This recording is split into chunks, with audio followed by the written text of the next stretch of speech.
زید بن وہب نے بیان کیا، کہا ہم سے عبداللہ بن مسعود رضی اللہ عنہ نے بیان کیا کہ نبی کریم صلی اللہ علیہ وسلم نے بیان فرمایا، اور آپ سچوں کے سچے تھے کہ انسان کی پیدائش اس کی ماں کے پیٹ میں پہلے 40 دن تک پوری کی جاتی ہے،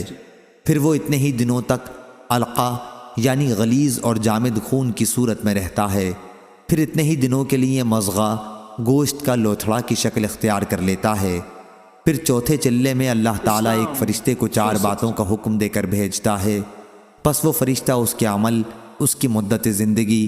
روزی اور یہ کہ وہ نیک ہے یا بد کو لکھ لیتا ہے۔ اس کے بعد اس میں روح پھونکی جاتی ہے، پس انسان زندگی بھر دوزخیوں کے کام کرتا رہتا ہے، اور جب اس کے اور دوزخ کے درمیان صرف 1 ہاتھ کا فاصلہ رہ جاتا ہے تو اس کی تقدیر سامنے آتی ہے اور وہ جنتیوں کے کام کرنے لگتا ہے اور جنت میں چلا جاتا۔